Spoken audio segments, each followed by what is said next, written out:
今回は生殖と女性ホルモンと創造または進化シリーズの2回目です。で、前回は女性ホルモンと子宮のことを話しました。今回のテーマは女性ホルモンと卵巣です。前回は女性ホルモンは2種類あってどちらも卵巣で作られるけどエストロゲン、日本語だと卵胞ホルモンがすごく大事で、これがないと妊娠が成立しなくて子孫を残せないから、最初の先祖がすでにエストロゲンを作る能力を持っていたはずだということと、女性の生理は配慮にあふれたベッドメイキングだっていうお話はちょっと感動しました。ですよね。もちろん私も感動してるからこそお話ししていただいてます。だけど、ある人は言うでしょうね。そら、哺乳類の生殖の話だろう。進化して哺乳類になる前のスタイルだったらそんなの関係ねいやー先生、それはさすがに古いですよ。でも実際どうなんですか？え。そもそもね、そういうこと言う人たちって、哺乳類になる前の生殖スタイルの具体的なアイデアがあるわけじゃないんですよ。ただの苦し紛れ。今回はエストロゲンと卵巣の関係なんですけど、まずね、女性は生まれた時点で卵巣は持ってます。持ってるけど、その細胞である卵子は赤ちゃんになれる状態じゃなくて成熟する必要がありますよね。だけど、卵子は卵巣さえあれば、あるいは時間さえ経てば成熟するっていうんじゃないんですよ。脳から、正確には脳下垂体という場所から卵胞刺激ホルモンっていう名前のホルモンが分泌されるんです。そのホルモンのおかげで卵子は成熟して生殖準備状態になれるんですよね。この卵胞刺激ホルモンってアミノ酸130個弱でできている比較的小さいタンパク質です。ただ、タンパク質って構成するアミノ酸の並びがちょっと違うだけで、もう立体構造が変わっちゃって、もう性能ガタ落ち、もうしばしばもうないも同然になっちゃうんですね。だから、配列ってめっちゃ正確じゃないといけないんです。ところで、アミノ酸って何種類あるかご存知ですか？わからないです。20種類なんです。そのアミノ酸20種類の中から130個なら130個、無作為にこう抜き出して、わ、大正解なんて、そんな可能性は限りなくゼロに近いわけなんです。てか、あるわけないですよね。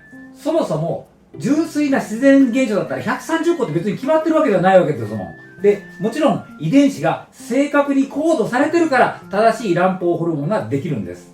なるほど。分かった気になるでしょう。ところがどっこい。なぜこの卵胞ホルモンが存在すると卵子が成熟するのか知ってます？そう言われればなんとなくそういうものかと思っただけで知らないですね。もちろん知らなくて当然ですけれど、実はご飯に振りかけるような話とは違うんですよ。卵胞刺激ホルモンがなんとなくこう漂ってくれば即卵子が育つとかエストロゲンができるとかっていうんじゃないんですよね。どういうことですか？一般にホルモンが作用するためには受け手側の細胞にそのホルモンをキャッチしてくれる受容体という物質が必要なんです。わかりやすく言うと鍵穴みたいなもの。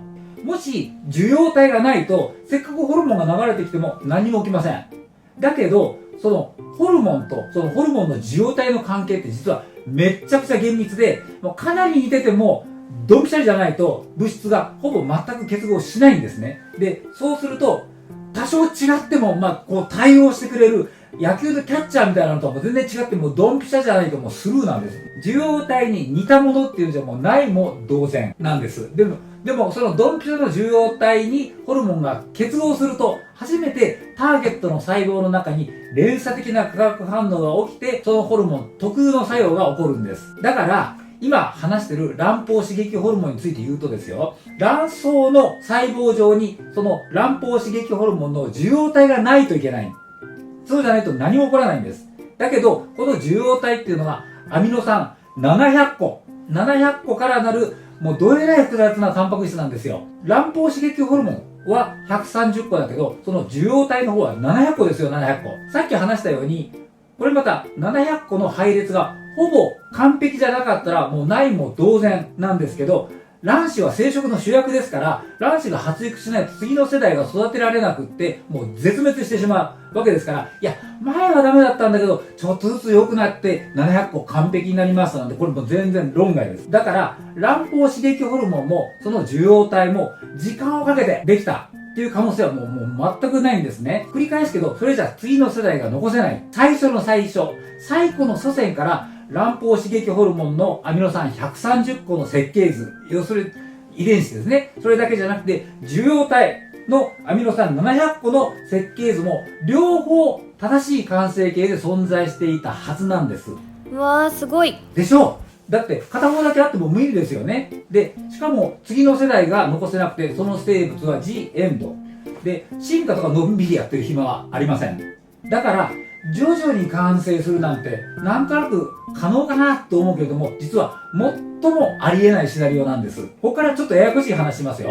で、卵胞刺激ホルモンは脳下垂体で出ればいいし、それから受容体は卵巣にあればいいんだけど、でも受精卵になって以降、遺伝情報は増えませんよね。ですから、脳下垂体と卵巣、この2箇所の細胞の遺伝子っていうのは、実は全く同じです。だけど、脳下垂体では片方のスイッチがオンで片方がオフ。で、卵巣では片方がオフで片方がスイッチオンになってるから、こんなことが可能になるわけですよね。で、逆に言うと、設計図が複雑なだけじゃなくて、オン、オフ、そこまで計算され尽くしてるんです。ちょっとずつ良くなりました。なんて、あり得るのってことでしょ。もちろん、あるわけはないんです。完成寸前の段階だってもう、それじゃ崩壊ですから。進化とか信じてる人は、こういうことを知らないから信じられるんだと思うんですよね。本当だ。ありえませんね。なんか嬉しい。で、哺乳類になるのは違う生殖方法だったかもしれないじゃんとかいう人は、卵胞刺激ホルモンもエストロゲンも必要ない。もう全く違う生殖スタイルの生物にどういうわけだか表立ってわからないような中間的な変異っていうのがちょっとずつ起こってある時、じゃじゃーんすごいシステム完成なんて、そんなバカバカすぎないか。自分の頭でちょっと考えてほしいんですよ。私に言わせればそんなの信じるなんてもうテレビの見過ぎです。で、これ中間説って言って、実は提唱したのはなんと日本人の随分出世した学者さんなんですけれど、まあ、これについては今日改めてお話しますね。お願いします。楽しみにしています。こちらこそありがとうございます。でね、この脳下垂体と卵巣の関係ってまさに神秘的なんですよ。卵胞刺激ホルモンの作用で卵子が発育してエストロゲンが増えます。普通のホルモンは体のバランスを取るように作用するから刺激を抑えるように働くのが普通なんですけれど、エストロゲンは違う。口腔薬の応援みたいだけど、上げ上げなんです。エストロゲンが増えると、実は卵巣自体の卵胞刺激ホルモンに対する受容体が増える。そうすると、刺激に対する感受性が上がって、ますますエストロゲンが増える。普通卵子ってそういう上げ上げの中で発育するんです。それって限度なしの青天井ですよね。大丈夫なんですか？そう思いますよね。だけど、大丈夫どころか、こっからがすごい。卵子が成熟して放出される排卵が起きないと実は妊娠って起きません。卵子が上げ上げで成熟していって、エストロゲンも上げ上げで増えて、で、そのうちあるラインを超えますね。でも、それだけじゃ排卵って起きないんですよ。こっからややこしいからよく聞いてよ。実は脳下垂体から卵胞刺激ホルモン以外にもう一種類、黄体形成ホルモンっていうホルモンも分泌されて、これがドカーンと出ると排卵が起こるんです。この黄体ホルモンの分泌がまた神秘的なんですよね。で、一定濃度以下のエストロゲンはこのホルモンの分泌を抑える。ところが、ある濃度をエストロゲンが超えると逆にこのホルモンの分泌を促進するっていうふうに表現するんです。つまり、ついさっきまでブレーキ踏んでたのが急にアクセル踏むんです。もうほとんど過失運転の世界ですよね。これ車の運転だったらやばいよね。だけど、車の運転はさておき、だから卵子の発育がまだ不十分な間、このホルモンはドカーンと出ない。まだ準備できてないんですから、もう出てもらったらもちろん困るし、事実出ないようにブレーキがかかってる。だけど、卵子が発育して、準備万端になって、エストロゲンが増えると、逆にアクセルが踏まれて、それで黄体形成ホルモンがドカーンと出て、それで排卵が起こるんです。もう、なんだこのずるい話は。そんなありかっていうぐらい、もう見事としか言いようがありませんよね。もう脱帽です。でも確かに、卵子が未熟なのに黄体形成ホルモンがドカーッと分泌されたり、逆に成熟してるのに出てくれなかったりっていうことだと子孫を残せませんよね。